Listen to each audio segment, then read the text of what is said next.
We are going to watch a replay of the Tennessee hearing that happened last Wednesday. That I was actually there.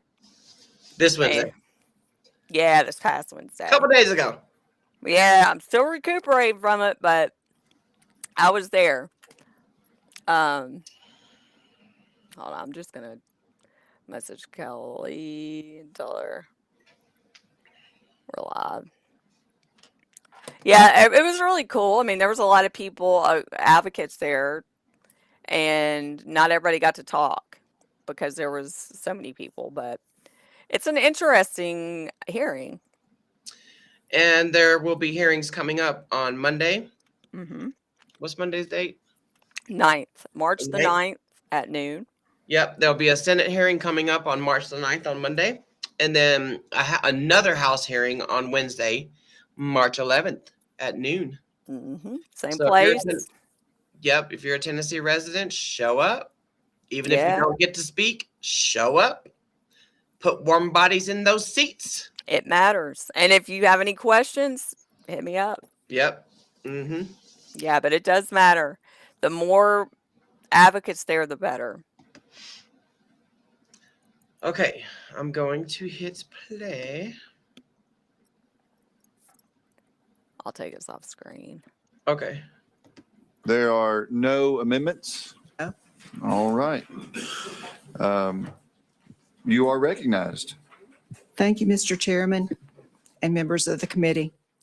Today, I'm presenting House Bill 1649 to ban kratom, metrogenine, and 7-hydroxymetrogenine in Tennessee. Last year, we passed HJR 147 with bipartisan support to ban or regulate kratom. Kratom contains compounds that activate opioid receptors in the brain and is often referred to as gas station heroin. It can be 13 times stronger than morphine. In small amounts, it acts as a stimulant, in large amounts as an analgesic or a sedative.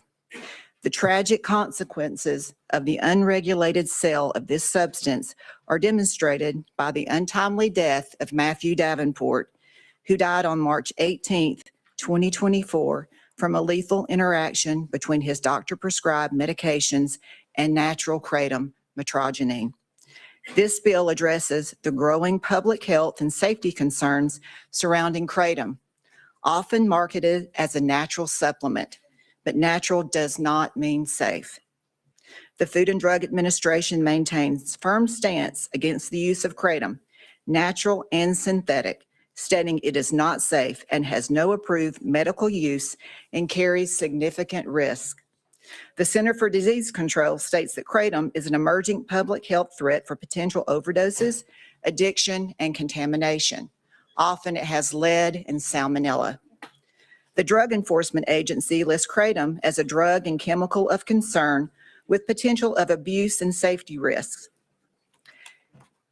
My bill will do 6 things. House Bill 1649 prohibits the sale and distribution of kratom, metrogenine, and 7-hydroxymetrogenine and all the derivatives in Tennessee. It establishes criminal penalties and strengthens oversight.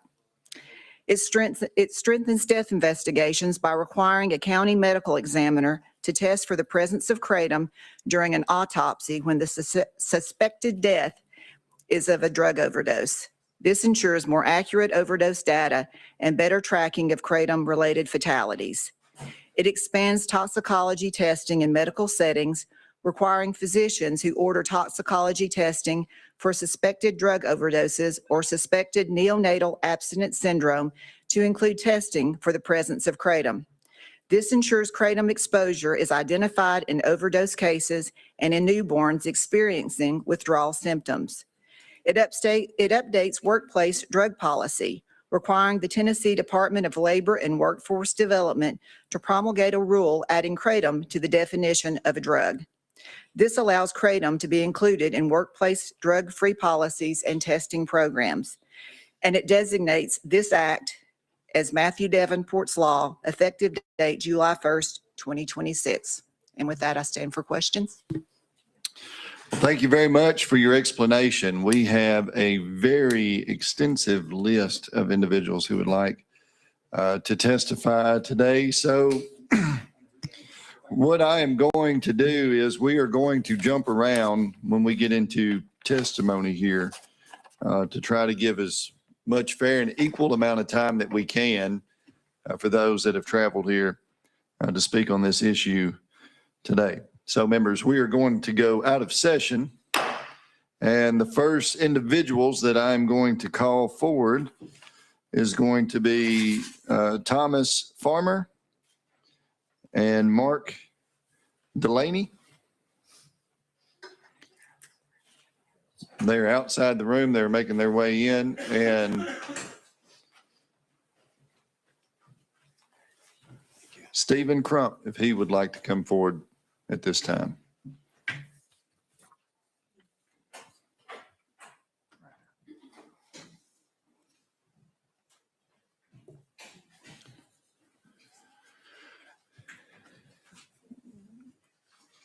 Gentlemen, if you will, introduce yourselves for the record, and then you'll each have 3 minutes for comments, and then we will open it up for committee questions and discussion with you after that.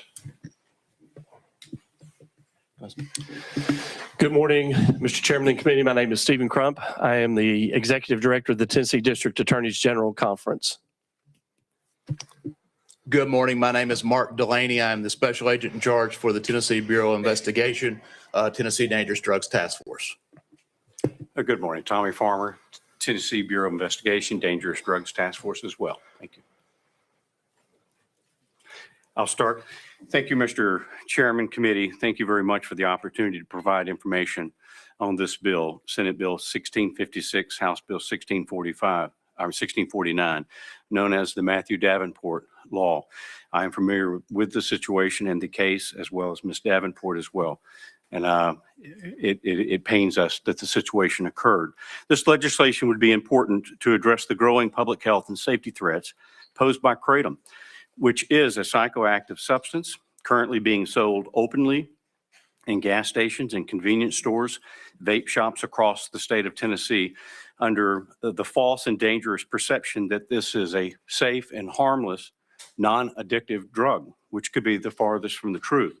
Kratom contains an active compound called metrogenine and a 7-hydroxymetrogenine, and now we have derivatives, MC15, 16, MG, that are also being made more and more available. At low doses, it produces a stimulant-like effect, but has a tolerance. As tolerance develops, the consumption increases and it produces an opioid-like sedation, dependency, and withdrawals. I've spoken to many healthcare providers, treatment providers that have said the withdrawals from these are absolute significant, as well as not much of a call a week goes by without us receiving some phone call into our office regarding a family member or someone else talking about the problems associated with or the significant withdrawals related to this product. We're seeing increasing reports of kratom abuse, addiction involved in both fatal and non-fatal overdoses, as in the situation with Mr. Davenport. One of the particular concern issues is that kratom overdose may be less responsive to naloxone, complicating emergency response and increasing the risk for death. Another serious concern is the growing presence of synthetic or chemically altered kratom products, which we are seeing in these 7-hydroxymetrogenine, synthesized super strong products.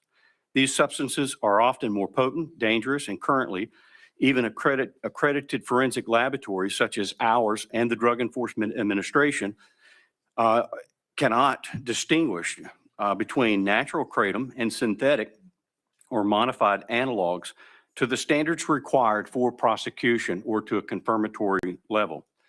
This has created a legal gray area that has effectively allowed these addictive psychoactive substances, acting opioid substances, to go unchecked and spread feverishly across our state and across the country. Furthermore, the reports from families and local officials indicate that individuals are spending $500, $1,200 a month in unapproved and unsafe kratom products.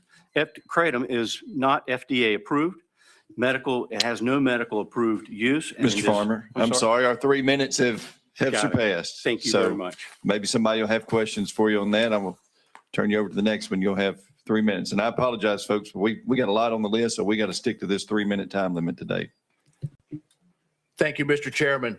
As Mr. Farber said, this legislation provides critical and necessary safeguards by clearly prohibiting possession, manufacture, and sell, and strengthening the penalties for distributing to minors and improving toxicology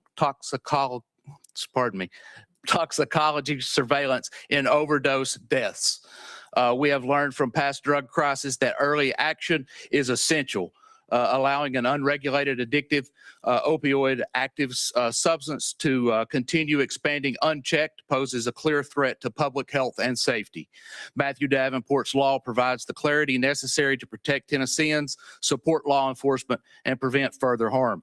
Historical experiences with kratom and other substances have underscored the critical importance of clarity for both health and public safety. Just from a law enforcement perspective, Mr. Chairman, if I might add, it's every day we're getting calls from law enforcement how to handle this situation. It's every day that we're getting calls from parents, from concerned citizens that have had loved ones pass away, that have actually found them in kids in their bedroom, that they've actually found them in the bedroom, and the kid is not known to be on any other controlled substance, not known to be addicted to drugs otherwise. They're only going to a gas station to buy a few pills. I've had that call at least 3 times in the last month, and we were getting a repetitive request for us to address this issue. Mr. Chairman and members of the committee, we ask for your action on this and to give us something to police in the state of Tennessee. Thank you. Thank you, Mr. Chairman. I want to talk about 2 very specific issues that have not been touched on. First is the argument that this is a natural substance. Many dangerous drugs originate from natural substances. Heroin comes from opium poppy, cocaine comes from the cocoa leaf, and morphine comes from poppy alkaloids. The idea that natural origin equals public safety is just false. I would ask you to specifically consider that what this legislation is going to do is to prevent the next designer opioid market from starting and from being developed. This is the next designer opioid market. Right now, it's just something you see behind the counter or in front of the counter at a gas station. That is not where this is headed. It's never been the case with any controlled substance that it starts simply and it stays simple. This is the beginning of the next wave of an opioid issue. Thank you, Mr. Chairman. Thank you for that. Any questions for our guests that are here? Seeing none, thank you for your time and being with us, for your comments. All right, the next 3 that I'll call up on our list for testimony: Ryan Holding, Sheila Bruce, Walker Gallman.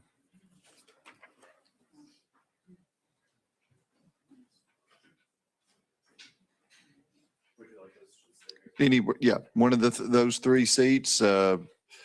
Once you all sit down, if you will, introduce yourself for the record, and you'll have 3 minutes for your comments, and whoever would like to go first. Hi there, I'm Walker Gallman. I'm the Legislative Director for the Global Kratom Coalition and a resident of Chattanooga, Tennessee. Hi, I'm Sheila Bruce. My name is Ryan Holding. I'm the owner at Passage Kava Lounge located in Nashville, Tennessee.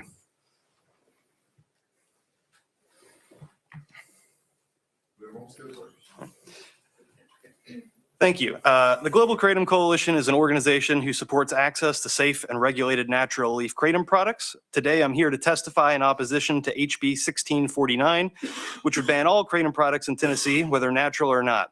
Currently, under Tennessee law, kratom is regulated with a 21+ age gate, labeling requirements, including consumer warnings, such as not to combine with medications, and a prohibition on synthetic products. We believe these are good regulations. However, they are not being properly enforced. Rather than seek to ban all kratom and criminalize consumers, we urge the committee to instead look at ways to ensure better enforcement of the current regulations. Natural kratom leaf is a botanical substance from Southeast Asia with centuries of safe traditional use and at least 50 years of use in the United States. Today, 23 million people in the United States report consuming natural leaf kratom for its functional benefits. To date, there have been 18 clinical studies conducted on kratom, including one by FDA, in addition to hundreds of non-clinical studies indicating the safety of natural kratom leaf. In the FDA's own study, they concluded that natural kratom leaf was tolerable in humans, even at high servings up to 6 times more than what is usually consumed. Regarding the outright ban of kratom as proposed in HB 1649, this issue has already been adjudicated by the federal government. Specifically, in 2016, the DEA published notice of intent to place kratom in Schedule I on an emergency basis. However, after failing to demonstrate that kratom was harmful and receiving numerous comments and opposition from members of Congress and advocacy groups, DEA withdrew that notice. Additionally, on July 29th, 2025, the FDA, in tandem with HHS and DEA, held a joint press conference to announce coordinated federal action to schedule concentrated synthetic 7-hydroxymetragenine as a Schedule I controlled substance. Crucially, the FDA made it exceedingly clear that their recommendation only applies to products containing concentrated unnatural levels of 7-OH, not products that contain natural kratom leaf. As such, this bill would put an unnecessary burden on Tennessee consumers and law enforcement, add additional strain to the state's budget, and exceed the actions being sought by the federal government. In closing, we urge the subcommittee to reject HB 1649 and instead look at ways to ensure enforcement of the currently enacted regulations, such as passing the Kratom Consumer Protection Act, HB 2594. HB 1649 would criminalize thousands of Tennesseans and restrict access to a natural botanical that has become a part of many Tennesseans' daily regimen and has been shown to be safe when taken correctly and properly regulated. Thank you, and I welcome any questions. Hi, my name is Tila Bruce, and I was born and raised in Nashville, Tennessee. Been here my whole life. And in a month, I'll have 4.5 years sober. I started drinking kratom a little over a year ago, and the positive impact on my life has been drastic. I now have an outlet that does not jeopardize my sobriety, which is the most important thing in my life. I have an outlet that doesn't make me feel unsafe, inebriated, or like less of myself. Kratom has never made me wake up regretting my decisions the night before, nor has it ever impacted my work, relationships, or self-worth like alcohol. It is my safe space I've been searching for my entire life. I've educated myself enough to know the labeled kratom at gas stations and vape stores is unregulated, not tested, and unsafe. There are kava and kratom bars owned by caring, hardworking people that make sure their product is safe, tested, with no strange additives or man-made effects, and that's what you'll be taking away if you fully ban kratom, instead of regulating the products sold.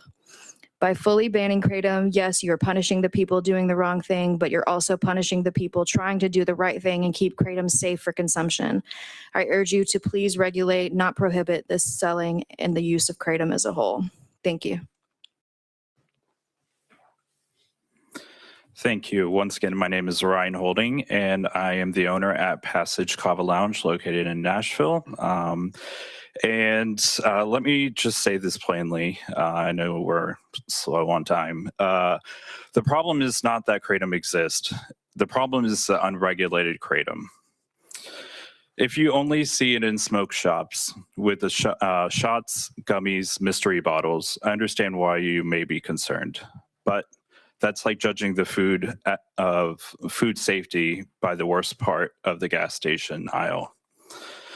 A blanket ban sounds simple, but here's what it really does. It doesn't end demand, it ends oversight. People won't magically stop. It moves underground, and that's where there's no minimum age, no labels, no standards.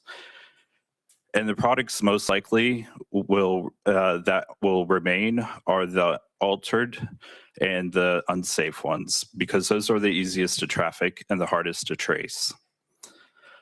Other states are moving towards regulations instead of bans. Rhode Island replaced its ban with a regulated approach. That includes 21 plus sales and banning adulterated products. Tennessee already has the 21 recommendation on the books, and if we're going to tighten up anything, that's where we need to focus on the adulterated, high potency products and bad actors. And at a federal level, the FDA has drawn a clear line.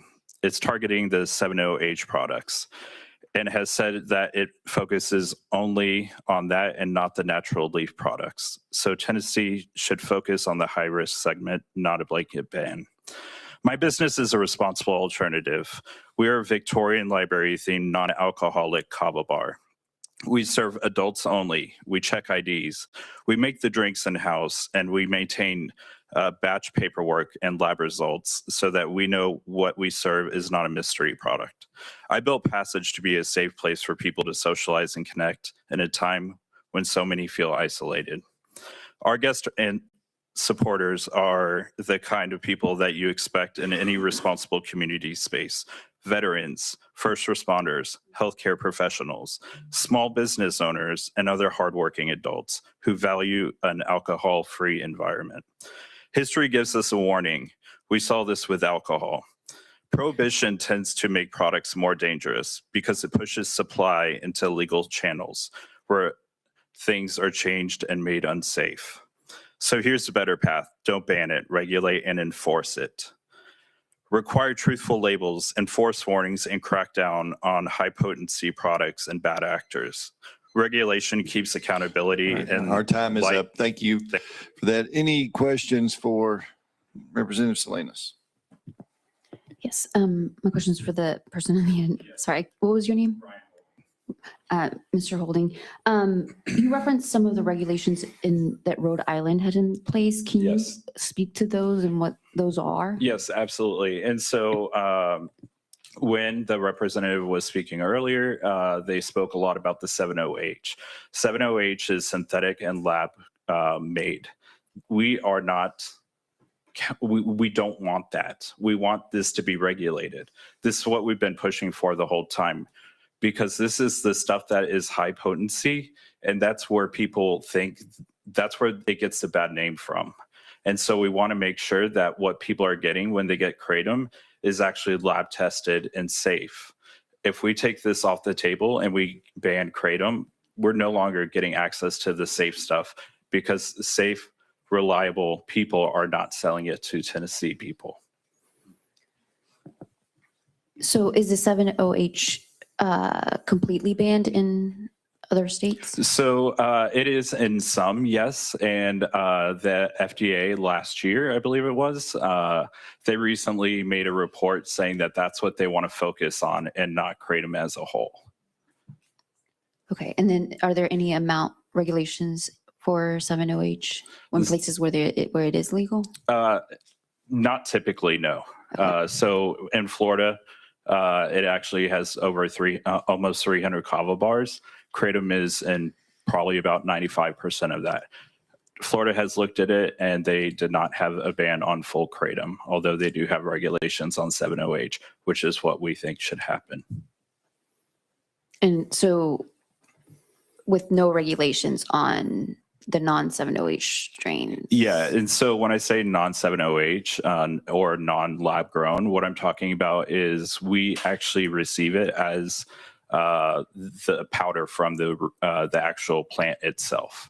We don't add anything. We use reverse osmosis water at our kava bar. If I would never serve anything to our community that would put them in danger. That is why we use such high rated water. That's why we test our kava, or our kava and kratom. We know what we're putting into our bodies and into their bodies, and I would never put anything in front of them that would make them unhealthy. And there are no regulations on the powders? On the powders, currently kratom is 21 plus in Tennessee. Okay, thank you. Thank you. Any other questions for our guest? Seeing none, thank you all for being with us today. Next, we will go to Guy Bronson, Jennifer Gillis,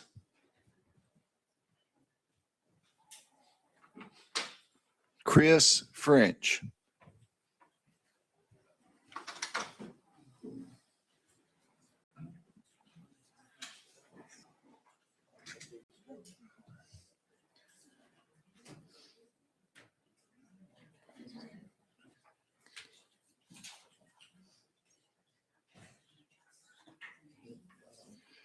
So we have Jennifer and you are Chris French. What about Guy Bronson? Guy Bronson, going once, going twice.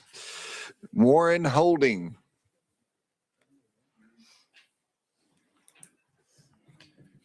Again, if you will, introduce yourselves for the record. You'll have 3 minutes for comments.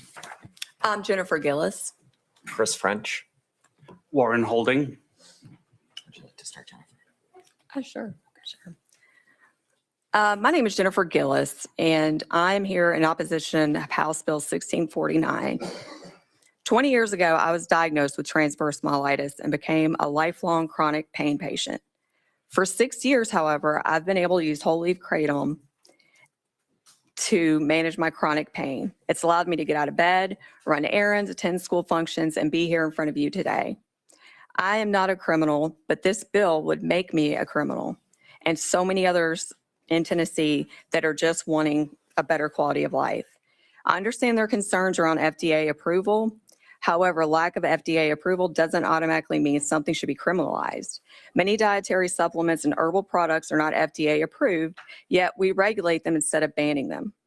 Along with enforcement of sensible regulations, education is needed regarding the difference between natural kratom and the synthetic 7-OH products being falsely marketed as kratom. Over the past 2 years, the amount of things that you hear in the news, the reports of poison control center calls, ER visits, rehab facilities, all these things have been caused because people are selling the 7-OH products that are chemically made as kratom products. Even, kratom consumers that have used kratom for a long time are getting caught up in it. And it's really been disheartening to see that it's always considered kratom, always called kratom in these instances, because a lot of times that's how the product was sold to them. But 7-OH is not the same as kratom. I mean, this issue has been significant enough. As you heard, the FDA had to step in and recommend scheduling of 7-OH. And even Commissioner McCary made it clear they were not targeting natural kratom and only the synthetic 7-OH products. I did not ask to live with chronic pain. I didn't ask to have to depend on something for a better quality of life. But I'm here in front of you today to ask for your support for consumer protection and allowing educated adults to make decisions about our own health. Without becoming criminals, I ask you to oppose House Bill 1649. Thank you so much. Thank you. My name is Chris French. I live in District 27, and my wife and I are opening a kava and kratom bar in Chattanooga later this spring. I'm here in opposition to Matthew Davenport's law. Instead, I would urge the subcommittee to support sensible kratom regulation through House Bill 2594, known as the Kratom Consumer Protection Act, or KCPA. Matthew Davenport's law would ban all forms of kratom in Tennessee, making no distinction between synthetic and natural kratom, and that distinction is critical to this debate. Synthetic kratom is a man-made product that extracts kratom 7-OH alkaloid into what the FDA has explicitly labeled an opioid. It is not kratom. To make matters worse, these 7-OH products are often misrepresented as kratom. The FDA's commissioner, Dr. Marty McCary, agrees with this. Quote, "One of the dangerous things about 7-OH is how much confusion it can cause. Many 7-OH products are marketed as kratom extract or enhanced kratom," end quote. Dr. McCary goes on to say that the public health risk between synthetic kratom and natural kratom is, quote, "night and day." This is why the FDA in July recommended scheduling 7-OH products while explicitly stating that it is not focused on scheduling natural kratom. If Tennessee were to ban natural kratom, it would do so in opposition to the FDA's approach, as well as in opposition to the following. Scientific research from private and public agencies, including the FDA itself and the National Institute on Drug Abuse, the approach of other states, of which only 7 have banned kratom outright. Only 7 states have banned kratom outright. And the personal experience of thousands of Tennesseans who use kratom responsibly to manage their chronic pain and former addictions. Representative Helton Haynes says enforcing the state's existing ban on synthetic kratom is already illegal in the state, is difficult, and so her solution is to ban all kratom. I would respectfully argue that the state's failure to enforce its own laws should not serve as the basis for turning everyday Tennesseans, people like Jennifer who use natural kratom as their wellness lifeline, into criminals. The greatest good for Tennessee's public health is sensible regulation through the KCPA, which sets age limits and labeling and testing requirements. 19 states have adopted the KCPA, including workable enforcement mechanisms, and I would urge Tennessee to do the same. I want to make two more statements. First, someone earlier said that it's impossible to tell the difference between synthetic and natural kratom. This is not true. I test our kratom that we're going to use for our kava and kratom bar, and how you can tell natural kratom only has 2% or less of the 7-OH alkaloid, and any legitimate testing agency can tell you that. The second thing, Representative Salinas, I'd like to answer a question you had earlier. The regulations through the KCPA would help regulate natural kratom as well as banning synthetic kratom. There would be laws in place to do both. Thank you very much.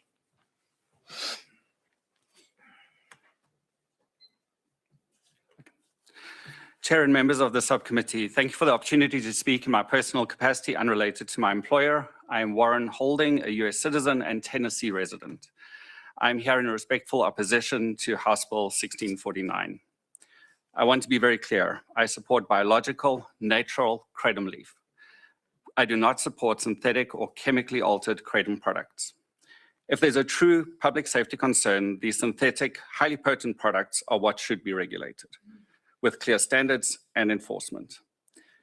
I'm here to defend a proportional response that actually improves public safety. This is personal for me because my spouse owns a kava bar. I've been a patron of kava bars throughout the country for over a decade. One of the products that kava bars sell is biological kratom. Here in Tennessee, I've experienced how kava bars build community, a place to socialize without alcohol, a place where people can still have a social environment and a night out without getting impaired. I've become friends with great people who are sober, in recovery, or simply avoiding alcohol because of their conscious decision and the proven risks associated with alcohol. This bill would destroy kava bars, small businesses throughout Tennessee. Now, on kratom specifically, just last month, the Tennessee Department of Health issued a kratom brief. So I just implore you to take a look at that. When we take a look at a lot of these statistics you hear, the scary numbers we heard earlier, the facts that are omitted, that are clearly in Table 4 of the Department of Health brief, is that kratom only is very, very uncommon. Most often, fentanyl, meth, prescription opioids, alcohol are involved as well. And so, pointing to kratom, that may be a correlation, but it is not a causation. In fact, the highest year in the records that they have were 2 individuals with only kratom in their system in a toxicology report. That's not even saying that that's the result of the death, that's in the toxicology report. So I think the data needs to drive the decisions that are being made accordingly. And just for some order of magnitude in Tennessee, there's over 1,000 alcohol attributable deaths annually, 1,500 gun deaths annually, and more than 3,500 overdose deaths. So I think the data from the Tennessee Department of Health should be a driving factor. As you've heard earlier, if you push a product out of the open market, it doesn't disappear, it goes underground. This bill is turning ordinary Tennesseans who use biological kratom into criminals, widening the net far beyond the bad actors which you're intending to get. There's a safer, enforceable path. Regulate kratom, don't ban it. Thank you. Thank you. Our time is up. Members' questions, Representative Powell. Thank you. And to me, it's interesting. This testimony always points out to me some of the concerns I have about our healthcare system in the United States, that a lot of people don't have access to proper medicine. They don't have medical cover, healthcare, health insurance. And so that, they resort to seeking out other means to alleviate their pain. I guess my question along those lines is, because I do think there's also an economic argument to be made here. And along those lines, ma'am, you referenced, pain. Did you try other pain remedies? Like can you tell me your journey there? Yeah, for many years, I relied on prescription opioid medications. But just to ever change it because of the whole epidemic opioid, it's hard to get. I mean, there's chronic pain patients right now that are just being cut off of their pain medication. There's people that are, suffering. There's people that are committing. I mean, it's bad. So, and you're right. A lot of people may not be able to say have access to any health care. Or there might be people that have health care but can't find any provider to help. So, I mean, that's just a lot of people. And I'm not saying that this is a solution for everyone at all, not by any means, but I believe that it should be available as an option. And then I've got two more questions. So if you in the middle, I'm sorry, I forget your name, but how expensive is like the natural product, like in its form? Like what kind of expense are you looking at? So at the Kava Bar, we'll sell natural kratom tea only. We won't sell capsules. And any of the pills that you've heard about are almost always 7-hydroxymitragynine. A single serving tea at the Kava Bar will cost between $6 and $7. Okay, and how long does that last? All day long. Okay. But usually it comes in like little bags. I mean, you can buy them for like $16, maybe sometimes, less. It just depends. But it's it's not nearly as expensive as prescription medication copay. Okay. And those 7-hydroxymitragynine shots, what do those cost? Oh, those are $10? Yeah, I'd say at least minimum. Yeah. Okay. One other question, Mr. Chairman. Can you describe who spoke last? Can you describe the testing? You referenced testing, but can you kind of describe the testing for ketamine, how that works? So I'm trying to recall what I'd mentioned with the testing. What I was saying with the Tennessee Department of Health. So that report, so this is the number of deaths which kratom was present in toxicology testing results in the state of Tennessee. It's this table 4. And so what they've done here is by year, analyze the deaths in Tennessee and the toxicology results. And kratom only in the toxicology results is between 0 to 2 people that have kratom only. Again, not saying that that's the cause of the death necessarily, but then when you look at individuals who have kratom and fentanyl, and kratom and meth, kratom and, so that what I was saying is they may find in these test results, right, that individuals do have kratom, but that's, if someone's having kratom and fentanyl, I'm pretty sure it's not the kratom. That's the problem. Does that apply just to the natural or is also synthetic? So, and that's a great question. I should have pointed out. So these statistics are just kratom overall. It doesn't differentiate biological versus synthetic. And so, what we're hearing the testimony here today, right, is the biological is a far safer alternative that should be regulated. The synthetic should be completely banned, right? But these statistics do not differentiate that. So I would beg to differ that this is the synthetic that we're seeing in these data results, not the biological. But that's my hypothesis. I don't have the data, but that's what it's to me would clearly illustrate here. May I add a comment on product testing, if that's what you were asking about? You can test natural kratom products and synthetic kratoms from labs across the United States. And what they do is they test alkaloid counts. There are 50 alkaloids plus within the kratom leaf. And with the KCPA, we would limit the 7-hydroxymitragynine alkaloid to less than 2% of the total alkaloid makeup. That's the naturally occurring maximum within natural kratom. You can test for that kratom amount through these labs across the United States.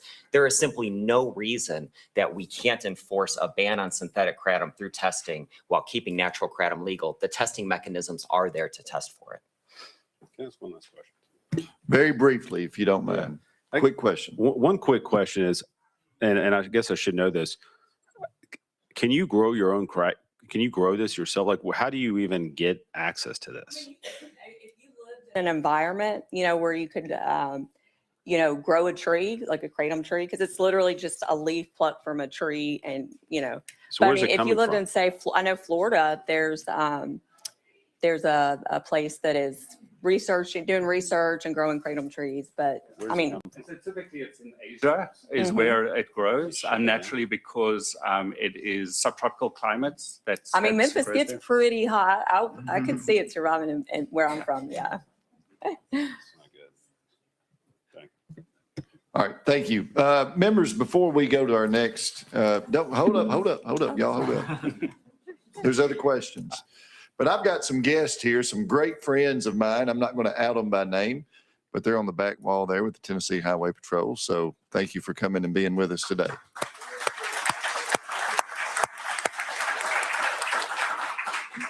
All right, Representative Salinas.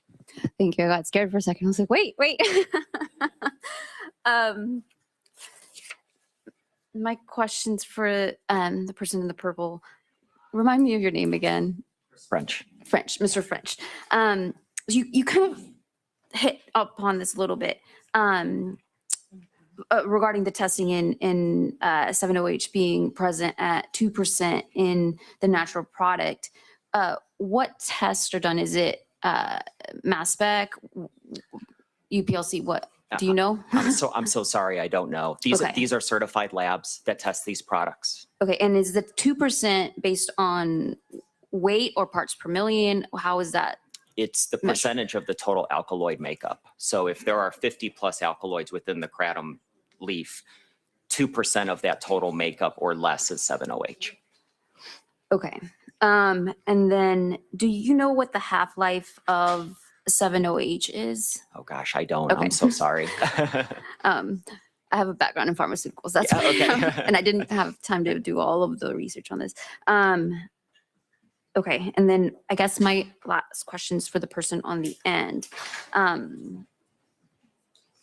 You cited regarding some of the deaths that happened that were tested. So those people were tested for kratom. The toxicology reports we currently have And test for so what kratom? this is, the background is it is emerging trends. Kratom in Tennessee are briefed by the Department of Health, also concerned for the citizens of the state.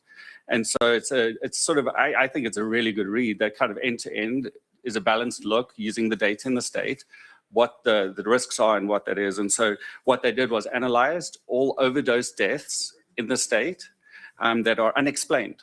Mhm. And they did this analysis of the toxicology results, and that's the summary that I was referencing. It's table 4 in that brief. Okay, can you And- send that to my office, please? Absolutely, and it was just issued since the bill was previously introduced months ago. You know, this was issued last month, so I think it is data that should absolutely be considered. Thank you. Thank you. I will do. All right, thank you. Members, we've got about 20 minutes left. We still have a lengthy list of people that wish to testify. Full disclosure, there will be some that may not get the opportunity to speak today. So I'm just going to let you know just because of time restraints. The next on our list is a Tiffany Swartrout, Alec Mayer, and Ashlyn Engel.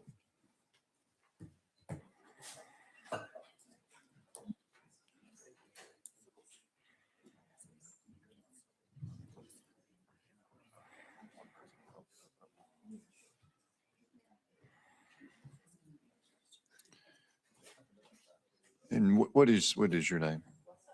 An Engel. Ashlyn Engel. Okay.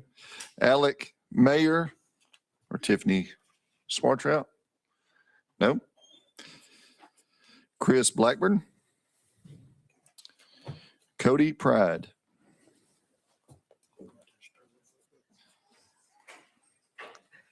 Cody Pride. And who are you? Okay, I'll put you back on. This is, all right.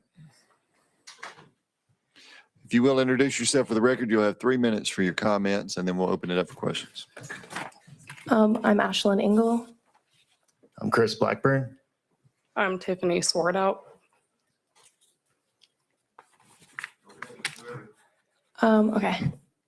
So I was diagnosed with a rare connective tissue disease when I was 17 years old. But I've basically been in chronic pain for my entire life. And so I've been passed around from hospitals and doctors to doctors. And all they've offered is like quick fixes or IV opiates. And that was before I was even 20. And I understand, excuse me, why people have concerns about kratom. And there are real risks when products are unregulated, mislabeled, or sold without oversight. But that is why distinction is important. Responsible establishments that prioritize testing age limits and transparency are not the same as products that are sold from gas stations or smoke shops with no clear sourcing or accountability. If we remove spaces, we don't eliminate demand, we just push people towards the least regulated options. So please choose regulation over prohibition, protection over punishment, and keep businesses like Passage Kava Lounge safe, legal, and supported. Thank you. Hello. I just want to say to start, and thank you guys for letting us speak today. I want to let you know the half-life of 7-OH is 2.5 to 3 hours. And it is about less than 0.2% of the natural leaf as well. 11 years ago, I gave up drinking. My social life suffered as there's not a lot of places for me to go where there's not alcohol. I previously lived in Florida, and Florida has about 300 kava bars and kratom bars there. And I found a place I could like actually go and hang out with and meet new people. When you quit drinking, when you quit something and you're trying to find your way out there, there's not a lot of spaces right now. And instead of going to the bar where I've seen illicit behavior, fights on a daily basis, just a mile away from here at Broadway, you know, I've never witnessed a fight at a kava bar. I've never witnessed people with domestic abuse at a kava bar. I never witnessed drunk driving at a kava bar. These are places that by banning this substance, you're going to be taking away from the community. This is a place to be taking away from me, my friends, people that have been there for me over the last 2 years, that have been there, they've helped me through a lot. I've seen people struggle. I've been there to help them. I've had people come help me move. I've helped people that cared about me. And there's not a lot of people that can say that today. And I feel like this is something I would love for you guys to really, really take into consideration, is that the friendships that I've made through being in these places, through this situation, has changed my life. And I wish more people could actually come and enjoy the same things. I wish more people would be able to stop drinking and come and be able to spend time with people who care about them. When I was at the bars, it wasn't friends. It was people that were there because they liked hanging out with us because they weren't as bad as you. Here, we lift each other up. We care about each other. So please take those things into consideration. There's a lot of positives that have come out of this. So for negatives, try to outweigh them. Try to look into it and see. Try to educate yourself. One thing I did want to say about kratom is that if you overconsume it, you get sick. And on top of that, there's also, you guys have in the bill, the average kratom consumer takes about 50 grams a month. The average dose for a person is 6 to 8 grams. The average beginner dose is 3 grams. If you divide that by a month, you're talking less than 2 grams a day, which actually kind of takes away from the idea that it's extremely addictive. If the average consumer is doing less than the beginner dose on a daily basis, how is that possible? So thank you.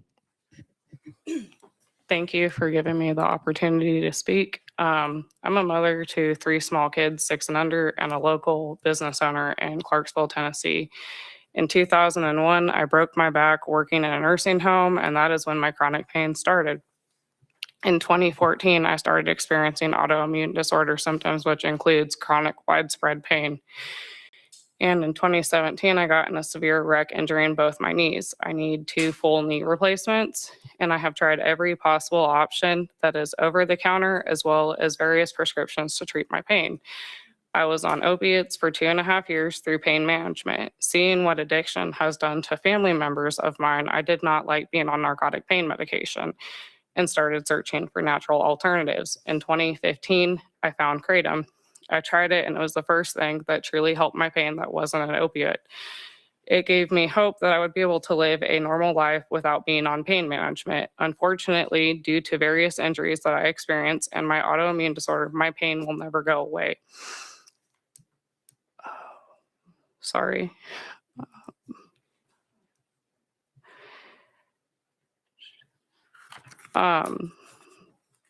I would be able to live a normal life without being on pain management. Unfortunately, due to various, I can only hope to manage it at a level that makes it possible to live a life with my children. My small business is an herbal store, which started out as primarily a kratom shop.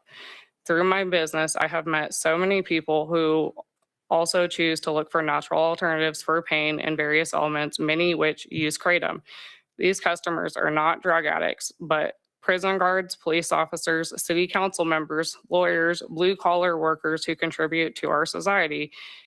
I have seen firsthand they use kratom responsibly. When you own a small business, you get to know someone's weekly or monthly order. My customers take it responsibly, the same that you would a medication. I have heard firsthand testimony from hundreds of people over the past 10 years since I found kratom of it helping them change their life for the better. Kratom is not a hard drug, but a supplement that has given many chronic pain patients like me a quality of life.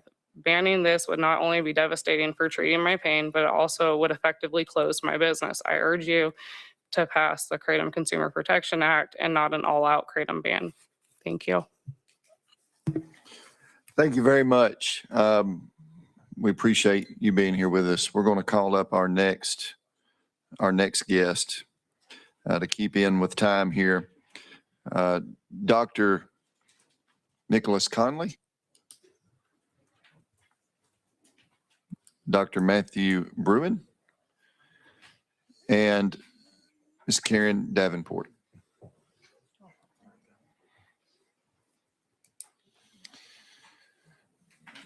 If you will introduce yourself for the record, you'll have 3 minutes, and then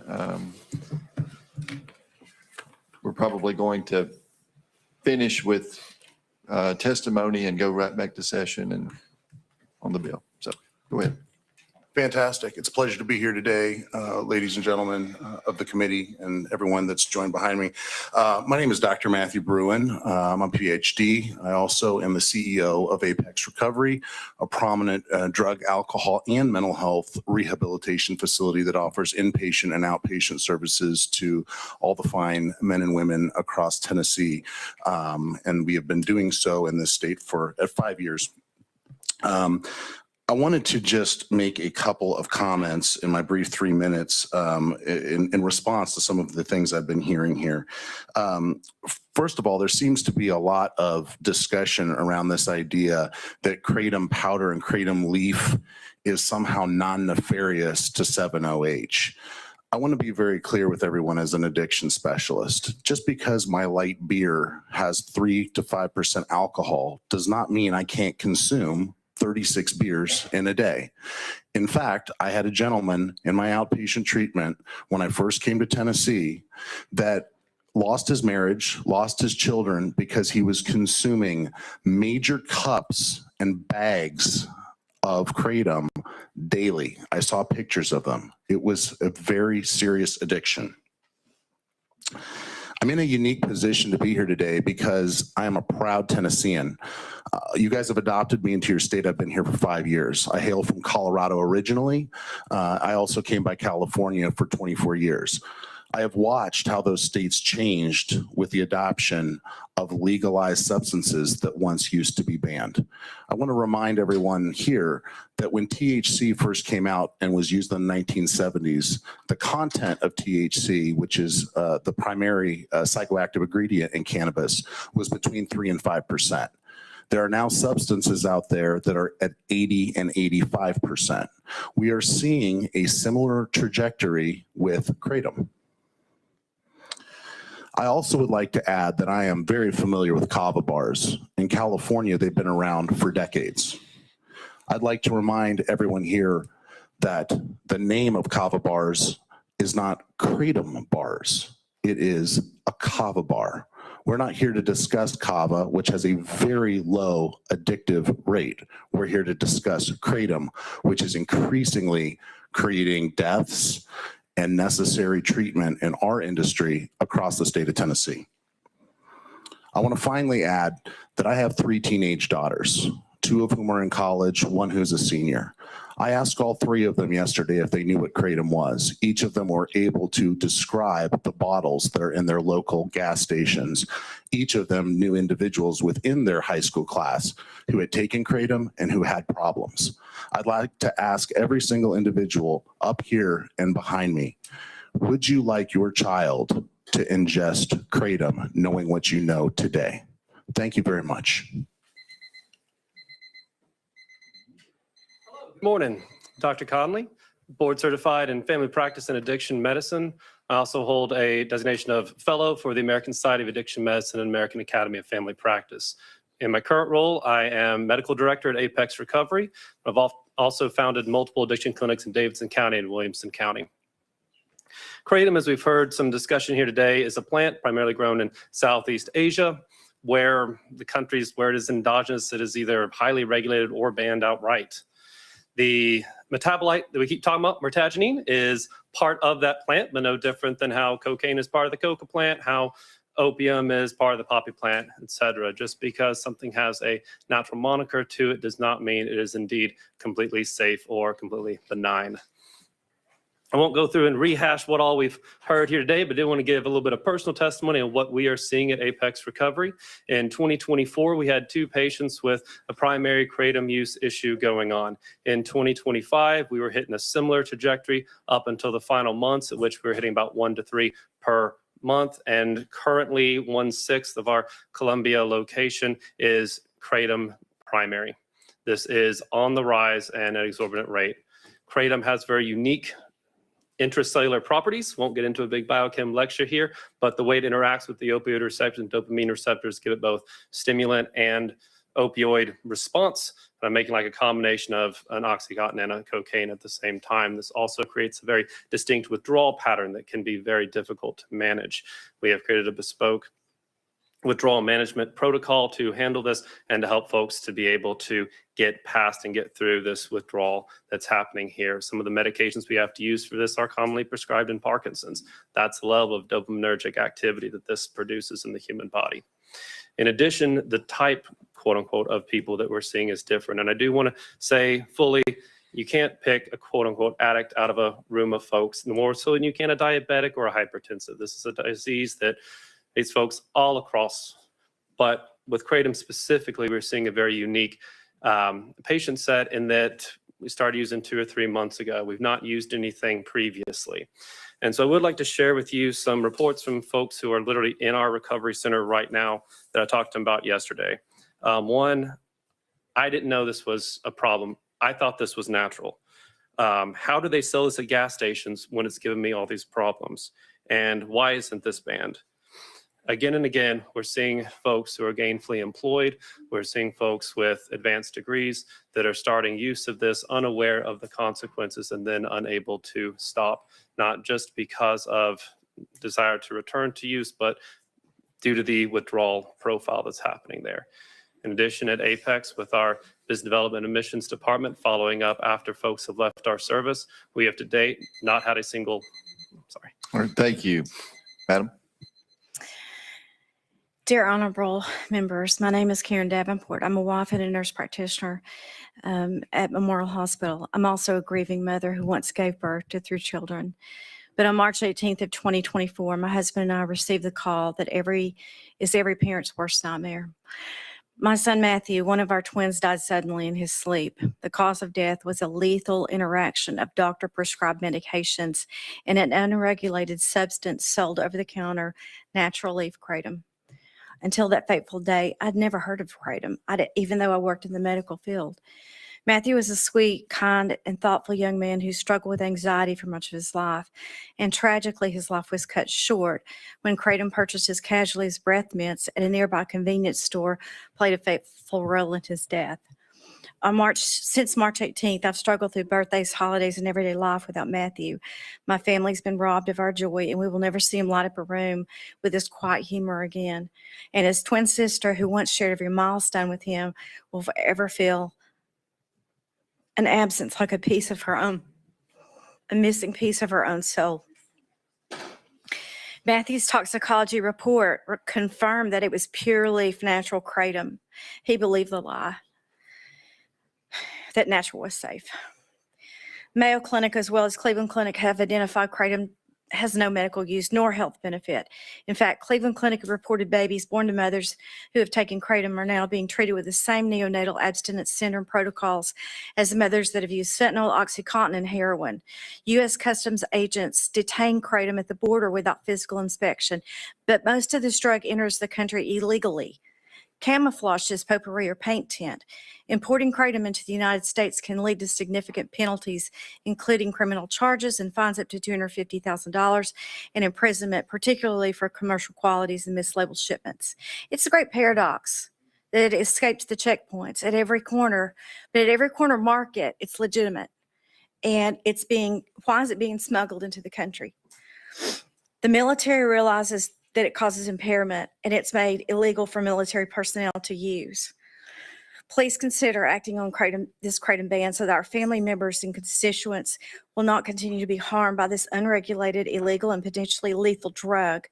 As you deliberate in this committee, remember there is no higher public service calling than to save lives. I humbly ask for your leadership and assistance. Our families and communities deserve it. Thank you. Thank you very much. Thank you all for your testimony. We are, and everyone that has been here to testify today and those that did not get the opportunity, we apologize, but we had time restraints. So thank you all. We're going to go back into session. Leader Lambert. Move previous question. Previous question is called. Is there objection? Seeing none. We're now voting to send House Bill 1649 on the full judiciary.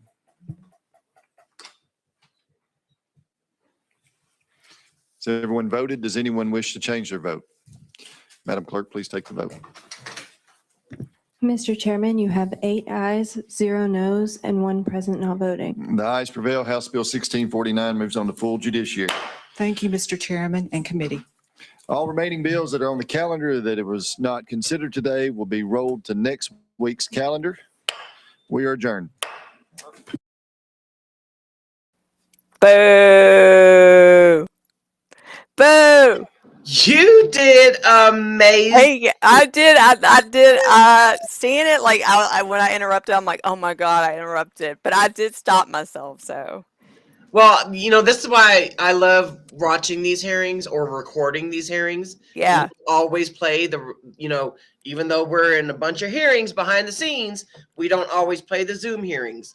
Yeah. You know, but it's nice to rewatch them so that you can work on work on Yeah. your next That, testimony. I mean, and plus we know, like, I don't know. It's like I've been training for this day. Yeah. Yeah. We've attended, you guys. If you don't know, if you don't give a fuck, you know, we've attended at least over 200 hearings.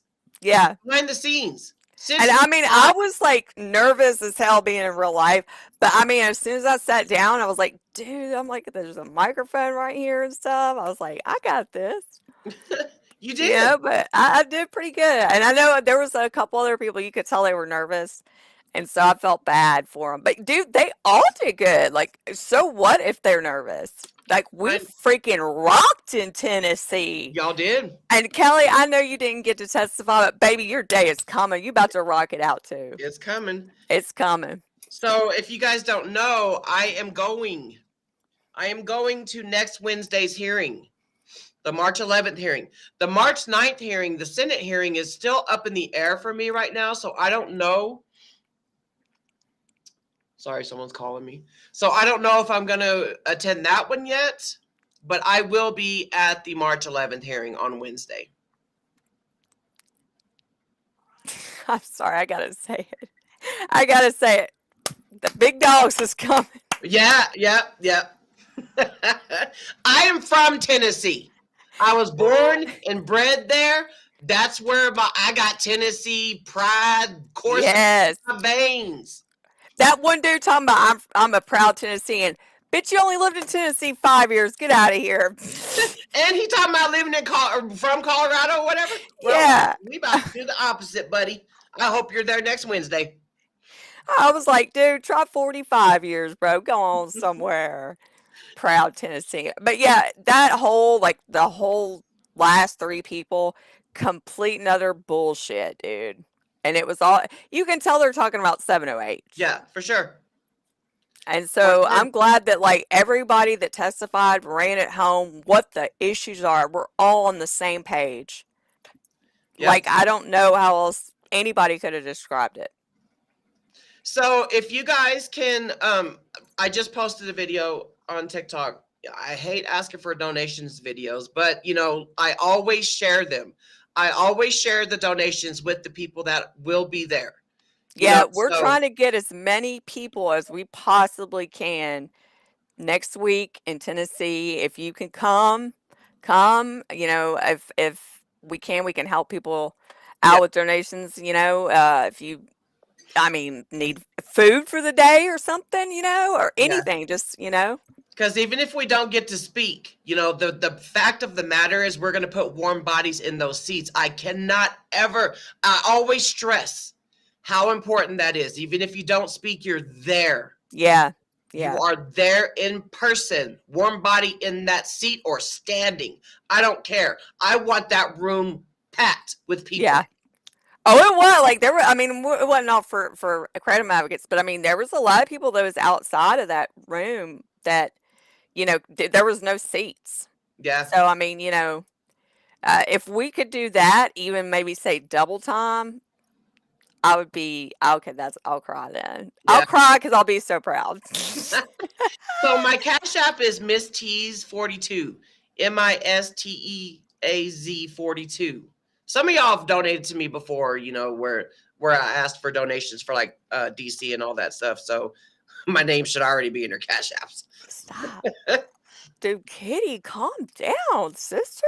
I'm sorry. I don't know if y'all can hear her. She's like right up here, just like, hey. No, but I seen her. It's like, calm down, dude. So yeah, I know other advocates are going as well. I will leave it up to them if they want to, you know, publicly share that. I'm not going to drop any names. Yeah. But I will be there. It's been 33 years since I have touched foot on Tennessee And it's for soil. the right reasons too. The stars It's are like, aligned. like I was explaining to my daughters, it's almost like I'm doing a 360. You know, no, my addiction didn't start in Tennessee. I was 14 when we moved, but the fact of the matter, my parents' addictions did. You know, it started in Tennessee. You know, but I'm doing a 360 because of kratom. I'm doing a 360. Yes. Well, I already got my house. I know, Kels. I already got my airfare and hotel. That right there is already paid for. I just need donations for the Ubers, the food, you know, the gas monies for any of the other advocates that are showing up. You know, Yeah. I mean, like I went last week and I mean, you know, just going there and back and stuff. I mean, it adds up, you know, it does. And you you know, drove 4 hours. Yeah. I mean, it's a 4-hour drive. Yeah. I mean, it's a big drive, but I mean, you know, that's why I'm saying there's no way I can physically go on Monday, but I'm going to go back on Wednesday. If it kills me, I don't care. Yeah. It's for a good reason. I'll die for a good cause. And it won't be because of kratom. No, it won't. Well, as long as it stays, I was telling my husband, as long as I can win it and it stays legal. R.I.P. I'm joking. But yeah, so I'm going, you know, like I said, what's up, Keith? Like I said, I will leave it up to the other people who want to publicly say that they're going. He says check your text messages. Stupid guest. Yeah, that's advocacy. Oh my God, Keith, thank you. Here, I was already in your Cash Apps, or in your Cash App, whatever's connections or whatever you call it. Thank you, Keith. Yeah, I mean, that knows me knows that I always share. I will equally share with anybody that shows up. I don't keep it for myself. None of that stuff. I'm not fucking greedy like that. You know, this is for advocacy purposes. You know, that's the only time I will ever ask for donations is for advocacy. And I appreciate anybody that donates, anybody that comes, anybody that sent emails or, you know, phone calls, like anybody that's done anything for Tennessee. I have much love for you and I really appreciate it. We will put the Tennessee hearings info in the description of this when it's done uploading or whatever. So, you know, that way y'all can get the info. It's just so surreal, you know, because 7 years so what are we in? March? So 7 years ago, I was still getting high on my pills. Yeah. You know? I didn't get cut off until April of 2019. And 7 years ago, March, what's the date? Yeah, I'd be hiding my pills right Oh, yeah, I was thinking about that when we were walking. Or the next day even. Like, I felt like shit the next day or whatever, but it's like, man, I remember what it was like drinking every day. I would have felt way worse. Yeah. I was like, at least I did something constructive. I did something that was good for humanity instead of, just lounging around and drinking myself to death. Yeah. So, and it's like, but I always make time to advocate. I will freaking always do that. No matter what state it is, any of that, but Tennessee is my heart. Yeah. Yeah. It's where I love my state. I love Tennessee. I mean, I saw somebody else asking on Discord the other day, well, you going to pack up and move? Hell no. I'm going to stay and fight till I can't fight no more. Yeah. Like, I'm not about to get up and leave. Get out of here. But yeah, Tennessee is where my heartbeat started. The Georgia bill, I haven't seen that yet. Missy. Okay, what happened? So I always wait for the AKA to post up, because I don't want to, spread misinformation or anything. But what I gathered from watching the Georgia hearing yesterday was the ban bill's off the table. They're going to keep the natural leaf, but they want to put it behind the pharmacy counter. I can't grasp that. I posted on my ex yesterday. I'm like, Kratom stopped me from having to go to the pharmacy. That's ridiculous. I mean, that's like so ridiculous. And see, the other things that they want to do is put the poison control number on the labels, which I'm fine with. That's cool. Do that. Yeah. Whatever. Do that.